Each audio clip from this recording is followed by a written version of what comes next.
लोकदल अध्यक्ष सुनील सिंह का बयान। लोकदल इंडिया गठबंधन के साथ सरकार के हिसाब से नियुक्ति हो रही है। आने वाले समय में अमित शाह और नड्डा चुनाव आयुक्त बन जाएंगे। बंबई में इंडिया गठबंधन रैली में लोकदल शामिल रहा। चौधरी चरण सिंह का नाम बदनाम करने की कोशिश एनडीए के साथ जाकर आरएलडी ने की। किसान को हक नहीं, सिर्फ खैरात देना चाहती है सरकार। एमएसपी का कानून किसानों को मिलना चाहिए। इंडिया गठबंधन किसानों के लिए काम करेगा। राहुल जी ने असत्य की शक्ति की बात की थी। भाजपा ने नारी शक्ति जोड़ दिया। 80 में से 60 सीटें इंडिया गठबंधन यूपी में जीत रहा है। इलेक्टोरल बॉन्ड देश का सबसे बड़ा घोटाला है। सुप्रीम कोर्ट का हम धन्यवाद देते हैं। ईवीएम का वोट मैन्युपुलेट होता है। लोकदल मांग करता है कि वीवीपैट की गिनती की जाए। लोकदल चुनाव जरूर लड़ेगा। सपा और कांग्रेस दोनों से बात चल रही है। जयंत के पास विपक्ष का वोट था। भाजपा को जयंत से कोई फायदा नहीं होना है। जयंत जी को जरूर भाजपा से फायदा हो रहा है। देखिए, जयंत जी के साथ जो वोट था वो विपक्ष का वोट था। जयंत जी का खुद का वोट नहीं था। वो वोट था जो भारतीय जनता पार्टी की नीतियों के खिलाफ का वोट था। और वो वोट जो भाजपा की नीतियों के खिलाफ का वोट है, चाहे जयंत जी मथुरा में लड़ते थे, चाहे बागपत में लड़ते थे, चाहे जहां भी सीटों पर लड़ते थे, बिजनौर पे 2-4 सीटों पर जो लड़ते थे, वो वोट भाजपा के खिलाफत का वोट है। और 5% वोट भी जयंत जी के साथ भाजपा में नहीं जाएगा, क्योंकि वो वोट भाजपा के खिलाफ नीतियों का वोट है। पश्चिमी यूपी की मैं आपको बात कर रहा हूं। मैं आपको बागपत, बिजनौर और जो उनकी मुजफ्फरनगर, जयंत जी किस मुंह से संजीव बालियान के लिए वोट मांगेंगे? क्या जयंत जी कह पाएंगे कि कल को उनके पिताजी अजीत सिंह जी, जो हमारे भी नेता थे, वो संजीव बालियान से लड़के एक गठबंधन बनाने की, वहाँ जो एक माहौल बिगड़ा था मुजफ्फरनगर में, उसे बचाने की कोशिश कर रहे थे? आज जयंत जी कैसे संजीव बालियान जी के लिए वोट मांगेंगे?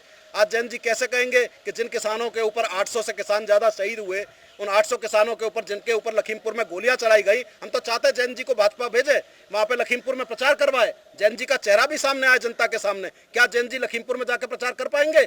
उन किसानों के, जिस आदमी को जेल में होना चाहिए था, आज भाजपा उनको टिकट दे रही है। हम तो चाहते हैं जयंत जी जाकर प्रचार करें, अगर करना चाहें। किसान तभी तो कंफ्यूज रहेगा कि किधर जाए, आप किधर जाए, उनकी तरफ जाए। देखिए, उनके साथ है ही नहीं किसान, उनके साथ कोई किसान नहीं है। मैं आपको स्पष्ट करना चाहता हूँ, एक मिनट, मैं आपको बहुत स्पष्ट करना चाहता हूं, भारतीय जनता पार्टी को जयंत चौधरी से कोई फायदा नहीं हो रहा। जयंत चौधरी को जरूर फायदा हो रहा है, लेकिन भाजपा को जयंत से कोई फायदा नहीं हो रहा, क्योंकि जो वोट विपक्ष का था वो विपक्ष में खड़ा है। वो विपक्ष के लिए वोट इंडिया गठबंधन के साथ, लोकदल के साथ, इंडिया गठबंधन के साथ भाजपा को हराने का काम करेगा। और उससे ज्यादा वोट, जो वोट भाजपा के भी साथ था, वो आके भाजपा को हराने का काम करेगा। इनसे तो खैर अब कोई उम्मीद बची नहीं।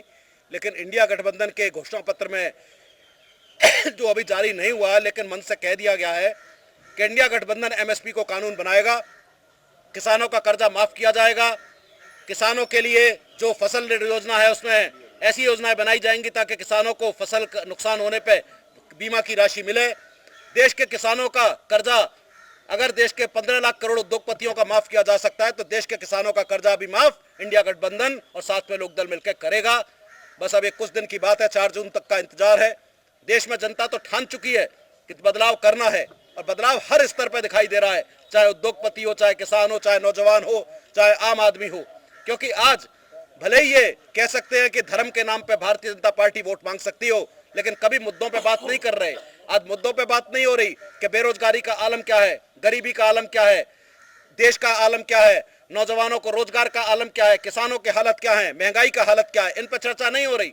इंडिया गठबंधन में जैसा राहुल जी ने बोला कि मेरी बात को तोड़ मरोड़ के बोला जाएगा, तो एक शक्ति को उठा के ले आए। अब राहुल जी ने बात करी थी देश में असुरों की शक्ति की लड़ने की, देश में अनर्थ जो एक असत्य की शक्ति है उससे लड़ने की बात करी थी।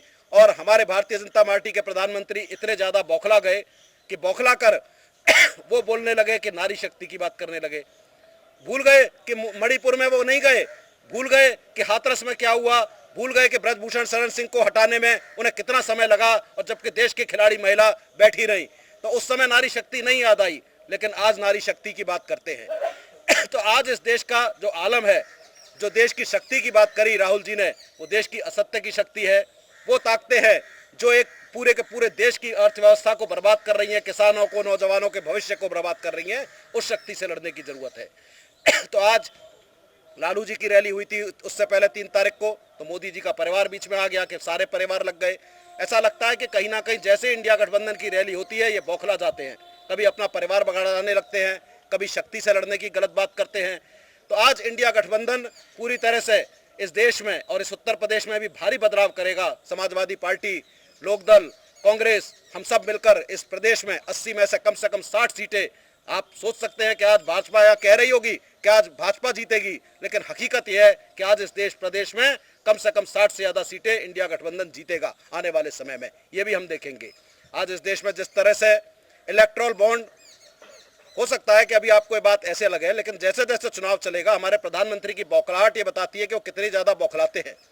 एक छोटी सी बात को किस तरह से प्रेजेंट करते हैं, हमारे प्रधानमंत्री की बौखलाहट इंडिया गठबंधन की ताकत बता रही है। एक जो इलेक्टोरल बॉन्ड का घोटाला है, जो देश का सबसे बड़ा घोटाला है, और जिसमें जिस तरह से चंदा लिया गया, जिस तरह से आप सबने सब बातें जानते हैं, सब लोगों ने बोल चुके हैं, इसमें कोई नई बात नहीं है कि फ्यूचर गेम पे 2 अप्रैल को छापा मारा जाता है, उसकी संपत्ति 410 करोड़ रुपए जब्त करी जाती है, लेकिन वही 100 करोड़ का चंदा देता है। अब चंदा 100 करोड़ का कैसे देता है, कौन सी उसकी बैंक अकाउंट खुला रह गया, तो ये सब बातें जो हैं, और तमाम तरह की कंपनियां जिन्होंने 8,600 करोड़ रुपए दिए, और शर्म की बात तो यह है कि 1,000 करोड़ इसमें दवाई कंपनियों ने दिया, और वो दवाई की कंपनियां जो देश में कई ब्लैक लिस्टेड करी गई है, उन लोगों ने इसमें इलेक्टोरल बॉन्ड के माध्यम से चंदा दिया।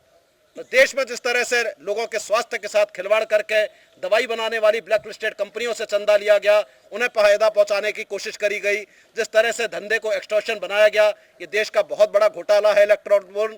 ये कोई मामूली घोटाला नहीं है। एक शेल कंपनियों के माध्यम से पूरे का पूरा कहते थे कि हम स्विस बैंक से डिटेल लेके आएंगे, खातों की डिटेल। स्विस बैंक की डिटेल तो छोड़िए, स्टेट बैंक ऑफ इंडिया की डिटेल देने को तैयार नहीं था। वो तो सुप्रीम कोर्ट का हम धन्यवाद देते हैं कि जिसके चाबुक के डर से इनको घोटाला देना पड़ा और ये कुछ सार्वजनिक चीजें हुई। अभी पूरी चीजें सार्वजनिक होने में समय है, लेकिन आज ये घोटाला देश का बहुत बड़ा घोटाला है। और आज इस समय जैसा कि बंबई की रैली में कहा गया, चुनाव जनता के माध्यम से होगा तो इंडिया गठबंधन हो सकता है कि बहुत बड़ी जीत हासिल करे और जीतेगा। लेकिन आज प्रश्न इस चीज का है कि राजा की जान जैसे तोते में होती है, जैसा बोला गया, आज मोदी जी की जान इस ईवीएम मशीन में है।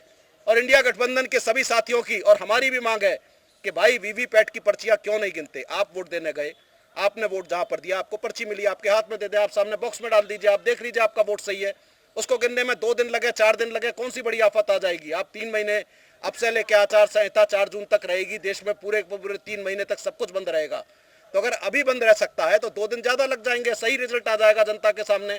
लेकिन पर्चियां गिनने का काम नहीं करेंगे। किसको गिनेंगे? उस ईवीएम को जिसका वोट मैनिपुलेट होता है, उस ईवीएम को जिसमें से हर चौथा वोट भारतीय जनता पार्टी को जाता है, उस ईवीएम को जिसको भारत इलेक्ट्रॉनिक जो चिप लगाती है, जिसमें 4 डायरेक्टर भाजपा के होते हैं, उस ईवीएम में जिसमें कि ये सेट किया जाता है कि अगर 19 अप्रैल को चुनाव हो रहा है तो जैसे हम अपने मोबाइल में अलार्म लगा सकते हैं कि 19 अप्रैल को बजेगा, सुबह इतने बजे से इतने बजे तक आपको रिमाइंडर देगा। आपके मोबाइल में भी प्रोविजन होता है, डिलेट टाइमर आईसी आप लगा सकते हैं, आप अपने टीवी को चला सकते हैं। ऐसे ईवीएम में एक सेटिंग करी गई है देश की 350 मशीनों पर कि जिस दिन चुनाव होगा 19 अप्रैल को, उस दिन सुबह 9 बजे से लेकर शाम के 5 बजे तक हर चौथा वोट भारतीय जनता पार्टी को जाएगा। आप कहीं भी डालेंगे वोट, पर्ची में तो आपका होगा, लेकिन वोट जाएगा भाजपा को। यह देश की सेटिंग करी गई है।